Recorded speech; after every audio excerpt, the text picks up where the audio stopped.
Mga kababayan, mukhang may rivalry between, kaya nandiyan si Kitty Duterte sa ating thumbnail. May rivalry yata between Kitty Duterte and Ma'am Shi.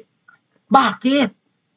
Paano naman nagkaroon ng Kitty Duterte versus Liza Marcos? Kalayo naman ng agwat. Teka lang, may hahanapin lang ako mga kuya. Bear with me.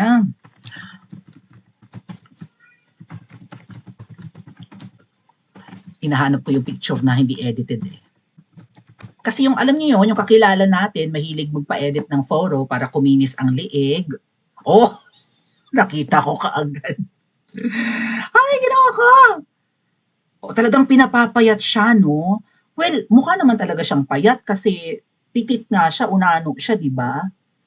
Tapos, ang payat ng arms niya, yung mga extremities ba niya, payat yung kanyang mga limbs, payat ang arms and legs, pero ang laki ng tiyanena ng auntie niyo o ng mamshi niyo. Kaya siguro ini-edit talaga ng bongo. Anyway, pag tumabi ka nga, pag napatabi kasi ito sa mga Diyosa, ay talagang ang layo ng agwat, di ba? May Diyosa, tapos may impacta. Parang ganun yung eh malimit pa naman 'to nakukuha. Wala siyang choice, kailangan niya magpa-picture sa mga events na pinupuntahan, kailangan niya nga 'di ba, humarap sa mga beauty queens din. Lahat ng mga babae na nasa circle of whatever, maybe may it be in politics and show business or kung saan man, kailangan niyang 'di ba, makipag-rubbing elbows, yung kanyang elbows na kulubot with the elites and the goddesses and whatnot. Mga Diyosang Pilipina. Anyway, eh, si Kitty Duterte po kasi mga ate at kuya ay ang gandang Filipina. Chinita pero ang laki nung malaki yung mata ni Kitty pero chinita, right? Yan yung parang rare na na beauty.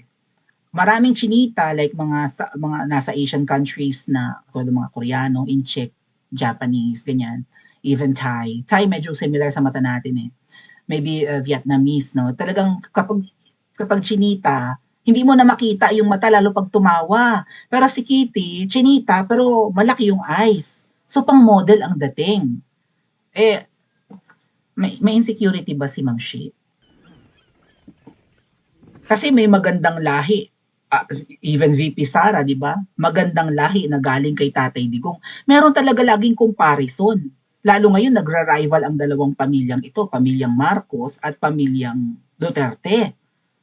Aba, matitikas ang mga lahing Duterte, ang mga bagong henerasyon ng Duterte, and magaganda.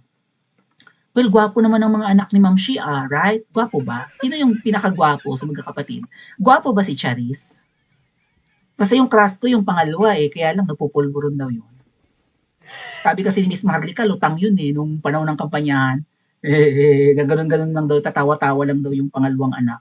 Pinakamatangkad pa yun, baliktad yung mga yung mga anak ni Ma'am Shi. Yung panganay ang pinakauna, ang pinakamatangkad yung bunso. Yung crush ko yung pangalawa. Tatlo anak, walang babaeng anak si Ma'am Shi. Therefore, kung natatawag na magaganda mga Duterte, not just VP Sara but Kitty Duterte, ay parang apektuhan siguro si Ma'am Shi, no? What do you think? Anyway, may nag-post lang mga kababayan, tingnan lang natin yung post nila. May nag-share and it's from Gen Zenitsu. Iconic Filipina celebrities with striking fox eyes. Itong fox eye mga ate at kuya ay kung wala kang fox eye or yung ang mata mo parang pusa baga yung mata, kaya nga siguro Kitty, no? Mukhang pusa talaga si Kitty. Veronica ang pangalan ni Kitty, di ba? Veronica Duterte. Pero Kitty, dahil nga siguro mukhang kitten, right? Ang ganda ng mata. So yung mga foxes, I think, ano rin yan no? Parang nasa feline family rin ang fox. If not sa dogs. Basta sa ganun, no? Sa ganang uri ng mga hayop. Yung mga foxes, yung mga mata parang sa pusa din nakaganon. So, yan yung parang yung iconic na feature ng mukha ni Kitty Duterte. Dati kasi pag bumabiyahe ako dyan sa Pilipinas at dumadaan ako say in C5 Road, and I don't know kung sa iba pang part, maybe in EDSA, meron ba si Kitty billboard in EDSA? I think so. But sa C5 po, lagi ko nakikita na may malaking billboard dyan si Kitty. Kasi di ba, na-endorser siya nung Baker Aesthetics Center. Yung doon din nagpapatunaw ng taba si ano, si Libag Chongkili.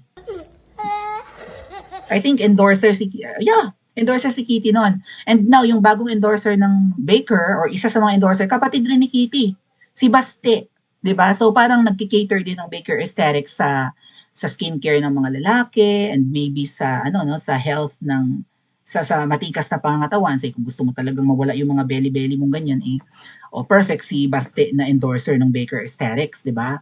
Si Baste Duterte ngayon ang isa sa endorser nung ano na yan, yung aesthetic center, beautification thingy center, ganun. So, yung facts ay kasi, kung hindi ganyan yung mata mo, pwede mo rin yung ma-achieve. May mga surgery na pwedeng gawin yan, ginagawa rin yan sa Pilipinas. Like, tatahiin yung balat mo, right? Papaganon, tatahiin, para mag-fax eye ka ng bongga. Gusto ko yan. Pagka nagkadatong na lang akis para tapatan natin si Libang Chongkili. Kailangan ba? Kailangan ko na bang paretoke mga ating? Makontento na lang akyas sa God gave me you na features. God gave me you. Okay. Parang gusto ko kasi yung facts ay na ganun. Lalo nga si Kitty, parang ang daming gusto maka-achieve ng ganyang look. Yang si Alien, yung kaibigan ni Chupanga, mga ating. Si Alien, nagpaano rin yan, nagpa-fax eye, halata. Parang ginagamitan ng thread, parang thread lift. Parang anong tawag sa ganong thread, nalimutan ko na eh. May certain thread na itinutusok sa balat, and pag itinusok mo yun, na-maintain niya yung ganong posisyon. Parang ganun, thread lifting na tinatawag. Para siyang, I don't know if it's plastic, what kind of plastic or biodegradable thing, na parang may mga spike yun na thread. Tapos itusok doon, sa ilalim ng balat mo, pag pinutol yun na yun, nakaposisyon na ng ganun ng mata mo. Ganda nga naman ano. Ayan nga yung parang panlaban ni Kitty Duterte. Chinita, pero malaki yung mata. Parang dinidilatan ka. Parang nagmamaldita. Parang attitude. Pero hindi naman. Ganyan kasi yung gusto ng mga ng mga ganyan modeling agencies, modeling world na expressive yung mata mo. And kapag Asian model ka, kailangan yan yun. Hindi yung tipong chinita ka lang na hindi na makita yung mata mo na wala nang nakita sa iyo, na sobrahan ka na sa pagka-chinita. Si Kitty talaga pinandidilatan ka. Parang sinasabi ni Kitty na bilhin mo ang skincare ko. Bilhin mo yung mga pampagandang ginagamit ko. Tapos in-edit pa itong picture ni Ma'am Shi, itinabi kay Kitty na kinis si Ma'am Shi. Barat na barat din, fox eye rin. Di ba si Ma'am Shi ganyan din? Parang fox eye pero malaki. Kaya nga tawag sa kanya tarasier, di ba? Pero pinakinis si Ma'am Shi, ginawang parang glass skin. Di ba? Parang pinabata, pati liig, walang kulubot. Itinatapat talaga sa beauty ni Kitty. Well, again po, may rivalry talaga. Well, ngayon, mukhang mortal na magkaaway na. Yan, kasalanan mo yan, Ngiwi, kasi mambubudol kayo eh. Papayag ka niyan, Mangga, na ang pamilya niyo ay mortal na kaaway na ng mga Duterte. At hindi lang ng mga Duterte mortal na kayong kaaway ng mga Pilipino. Ginago niyo mga Duterte eh. Binudol niyo, ginamit niyo eh. So, mukhang may rivalry, Bakit naman matandang itinatapat kay Kitty Duterte?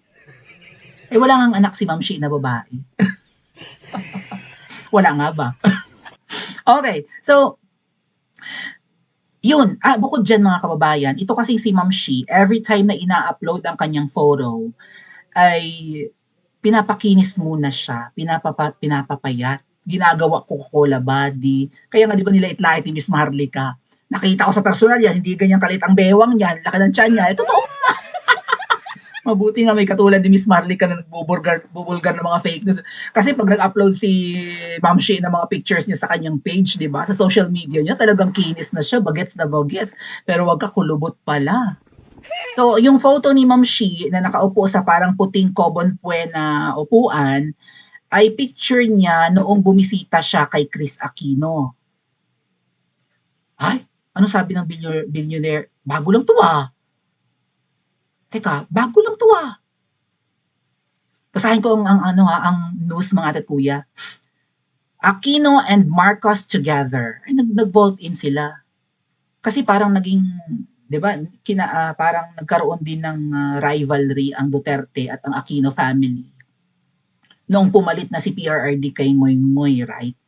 Kasi ang daming sablay nung si Ngoy-Ngoy ang namumuno, and si Chris Aquino, binabanatan din naman niya si Tatay Digong, di ba, minamaldit, nag-attitude yan eh, hindi daw siya sinipot ni PRRD, nagpaganda daw siya para sa isang event, nagsuot siya ng pansexy, tapos tsaka nagmukha talagang ano, di ba, inutil na ang Aquino nung si PRRD na yung pumalit kay Ngoy-Ngoy. So, nag-vote in ngayon ang pamilyang Aquino at Marcos, alam na this, against sa mga Duterte. Di ba, sa kanta nga ni Bambo, hindi pula at dilaw ang tunay na magkalaban. O ang pula being the Marcos family and dilaw being Aquino. Liberal, right? Dilaw yan sila eh. Kaya nga si Chris Aquino lagi nagsusot ng mga dilaw na outfit, gowns, ganon. Kasi proud siya noon na kulay nila yan. Eh ngayon, kadiri na ang dilaw. Nagpalit sila ng kulay, naging pink sila para kaaya-aya sa paningin ng mga Pilipino. Nahiya silang bigla sa kanilang kulay. Even Kiko, di ba? Kiko matching, ayaw nang gumamit ng kulay na dilaw, pink na. Or green. Kaya lang na-imbyer na sila, naagaw ni VP Sara yung kulay green. Anyway, Aquino and Marcos together, post ng Billionaire News Channel, wala pang isang araw ang nakakalipas. 21 hours pa lang ang nakakalipas. Queen of all media Chris Aquino and First Lady Liza Marcos attended the birthday outreach of their common friend, designer Michael Leyva. In a post by Katrina U. Pimentel, wife of former Senator Aquilino or Coco Pimentel III, the sister of the late former President Benigno Ngoy-Ngoy, Noy-Noy pala. Ano ba yung Ngoy-Ngoy? Saan galing yung Ngoy-Ngoy? Noynoy Aquino III and the wife of President Ferdinand Bongbong Marcos Jr. proved that there's no political color when it comes to helping others. So naka-recover na si Chris? Di ba nagbutot balat na to? Baka naman nagdadrama lang yan si Chris Aquino, no? Right? Ano ba talaga? Di ba tagumatayo na si Chris? Nagbutot balat to eh. May mga, tumira to sa US. So nasa Pilipinas si Chris? Setting aside their family's political history, Chris Aquino and Liza Marcos show unity in SPED event. SPED event? Ano yung special education? SPED is special education, di ba? So sa mga, ano to yung SPED, yung mga bata ba na ano, special education nga, like yung mga, may mga ano, Down syndrome, ganyan, tapos special education, kasi kami, pwede kami magturo sa SPED. Malaki ang bayad sa mga teachers na nagtuturo sa ganyan mga bata na may defect, no? So, okay, may event, umattend sila. Si Chris mukhang tumaba na, nagkalaman na. At magkasama sila. Eh, akala ko ba, makinis si Ma'am Shi? Bakit parang kulubot naman? Tong bilyonaryo na to, ayaw umayos. Binubuking si Ma'am Shi, kulubot naman pala. Ibang-iba dun sa picture ni Kitty, yung nasa thumbnail natin. Ibang-iba. Ba't gayon? Budol. Budol, no? So, again mga kababayan, yung mata ni Kitty Duterte going back, yung mata ni Kitty Duterte is a very unusual eyes for a Filipina, right? Although maraming Pinay ang chinita, pero yung kay Kitty talagang chinita pero nandidila. Yan yung gustong-gustong ma-achieve ng mga models. Yung yung tiger look, yung ganon, gustong ma-achieve yan. Si Pia Horseback. Well, medyo ganon din yung mata ni Pia, pero hindi, iba yung kay Kitty. Si Catriona, ganyan ang mata. 'Di ba? Yung look ni Catriona, kaya cat din, pusa. Nung si Catriona ang Miss Universe noon, parang, kakaibang beauty ng Pinay, kasi Australian, 'di ba? Tapos Filipina, Bicolana blood. So, ang ganda ng mata ni Catriona, parang pusa rin, expressive din. Mukhang maldita, pero hindi. Hindi man siya maldita, pero pinklawan si Catriona, unfortunately. Nangampanya sa aking para kay BFF Lenny.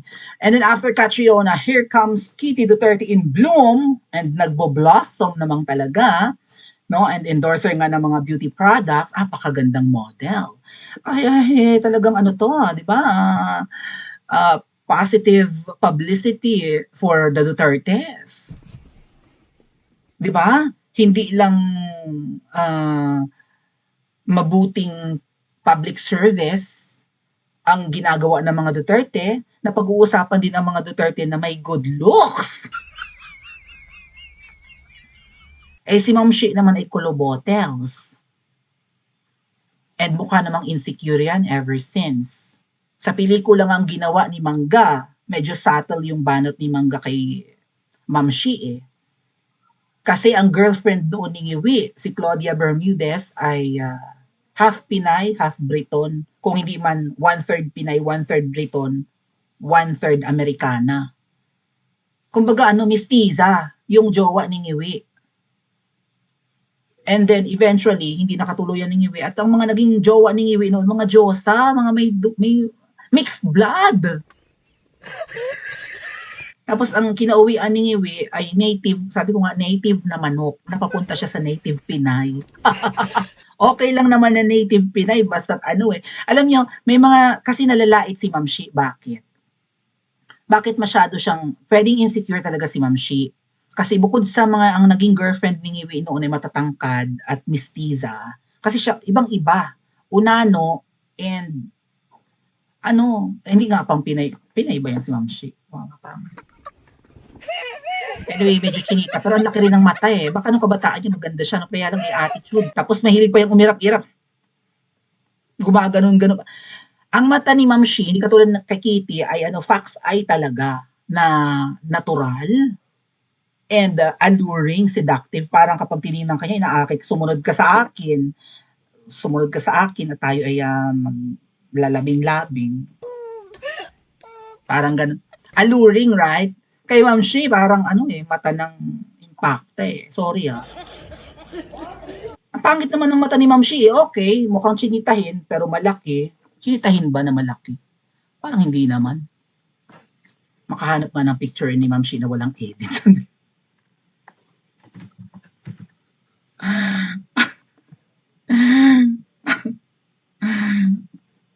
Ang pangit ng mata niya, di ba? Malaki, pero parang Jabba the Hutt.